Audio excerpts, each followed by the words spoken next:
Hi dear Sagittarius, Happy New Year and welcome to my YouTube channel. In this video I'm going to talk about the transits for the year 2024, and we have an exciting year, yay, because two major planets will be changing signs and it will be for better. And another thing is, for you Sagittarius, this year is pretty much all about romance.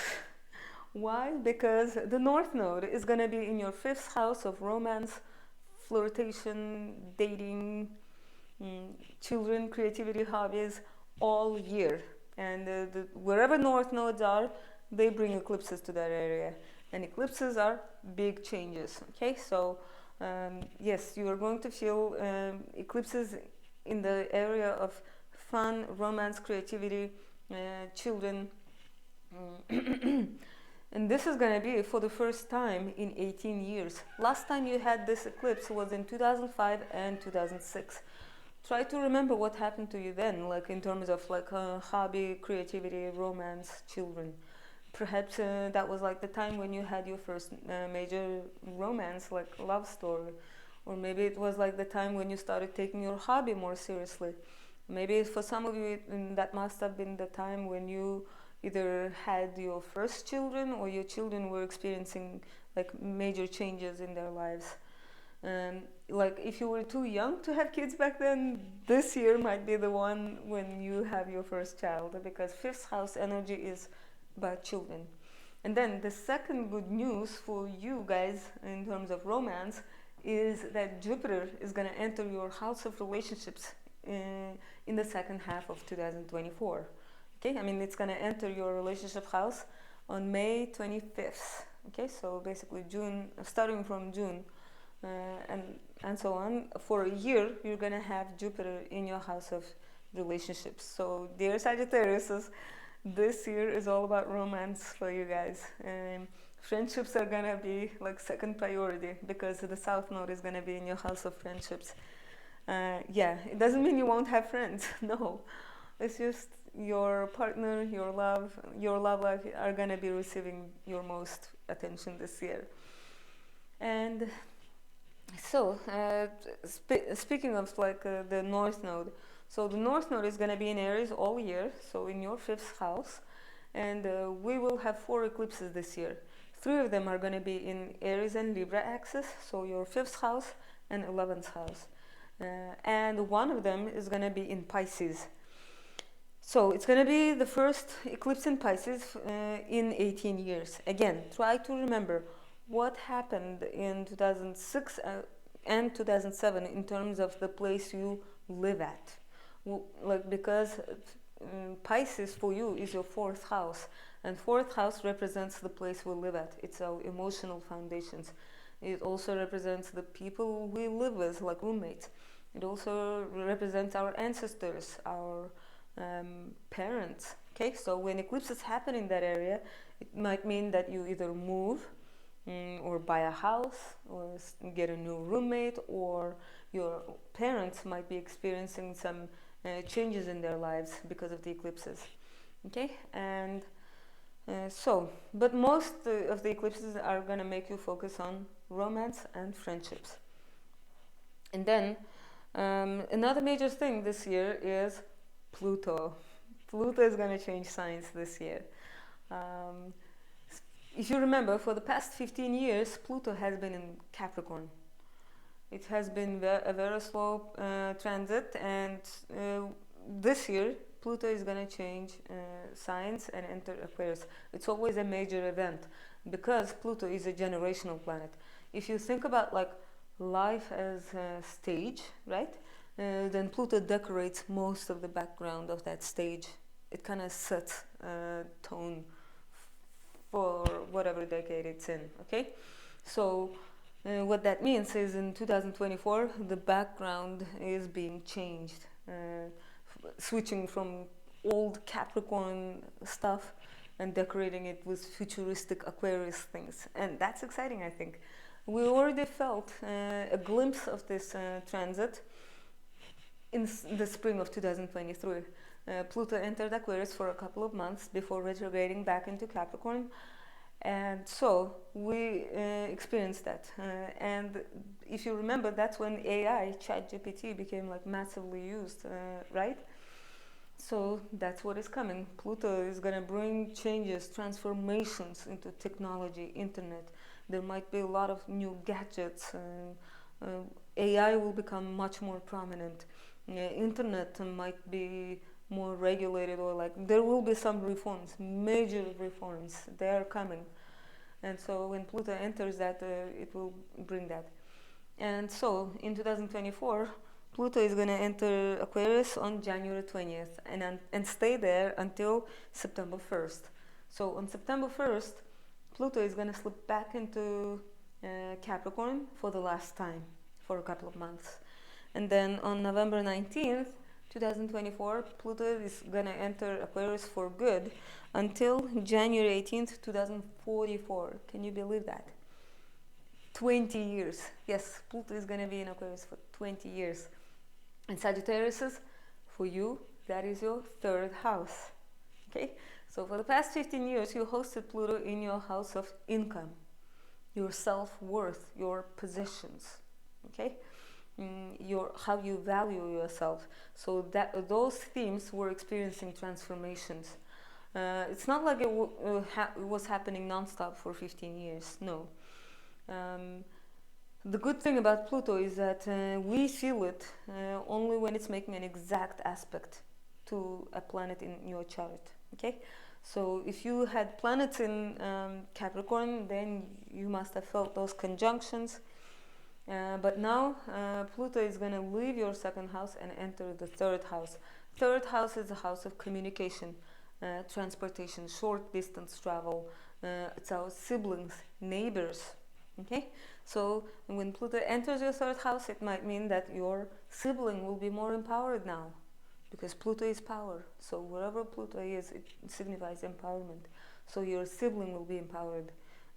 In terms of your communication, you can become like a bit more assertive in communications. Okay, I mean, no one can blame Sagittarius. I mean, no one can say Sagittarius are shy, right? You guys are quite blunt.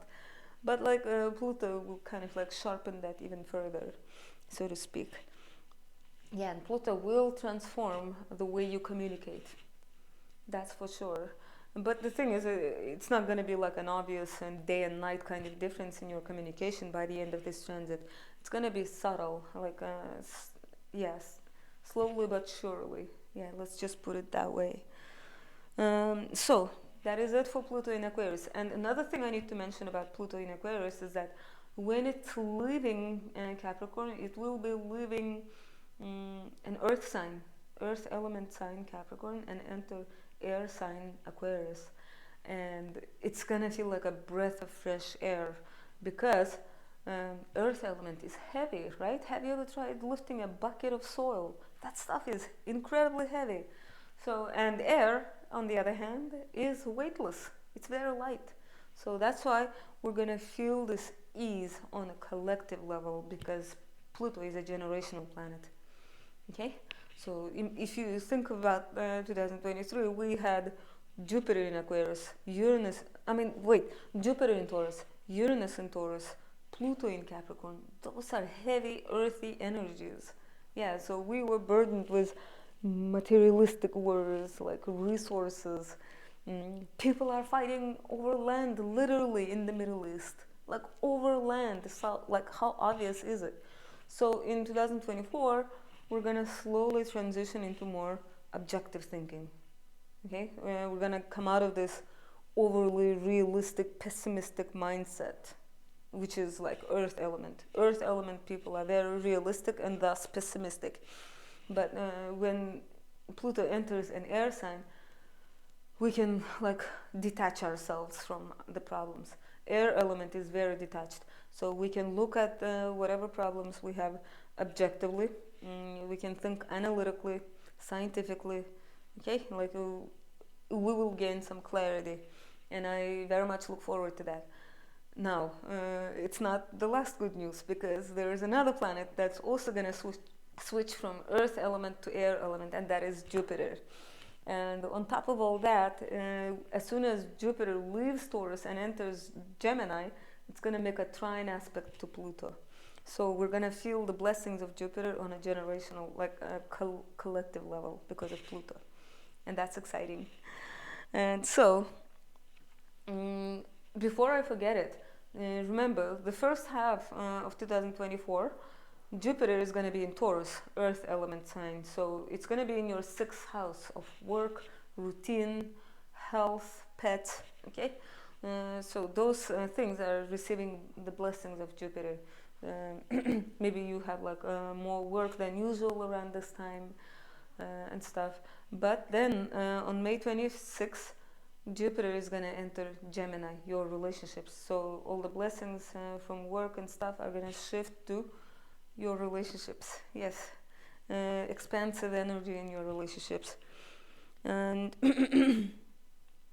what else? The thing about Jupiter in Gemini is that yes, it will make a good aspect to Pluto, but at the same time there will be like a scratch on the record along the way, and that scratch is Jupiter squares Saturn in Pisces. That one is gonna feel a bit like a roadblock. It's gonna feel frustrating a little bit. I'm gonna be honest with that. Saturn is rarely fun. So imagine Jupiter marching through Gemini cheerfully, and not Pluto, Saturn sees that and is grumpy, he's angry. I mean, like, he's envious, and so he throws some problem on Jupiter's path because, like, why am I only suffering? Why don't you suffer as well? But like, I'm making Saturn sound very negative. The thing about Saturn is that as long as you cooperate with it, as long as you don't get frustrated with delays, you will be fine. Who knows? Maybe that delay or frustration that this aspect is going to cause might even turn out to be a blessing in disguise later on, right? So, what else?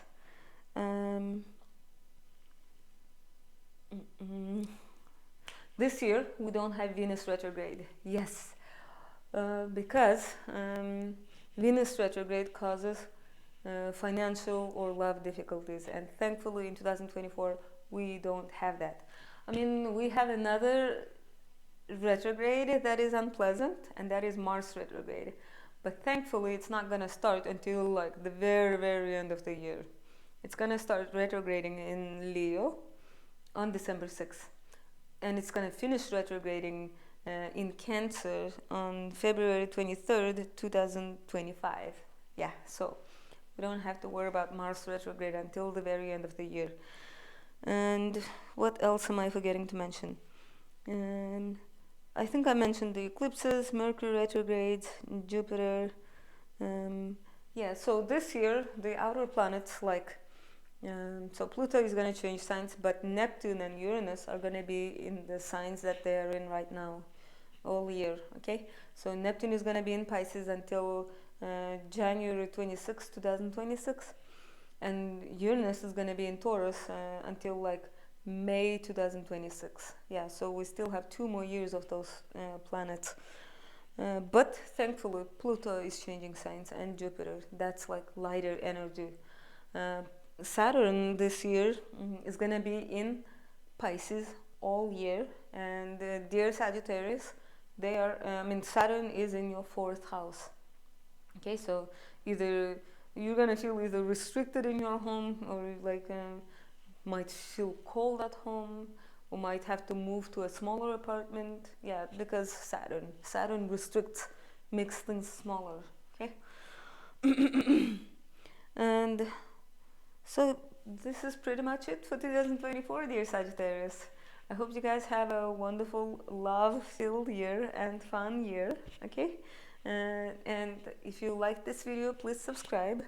And yeah, I wish you guys a wonderful 2024.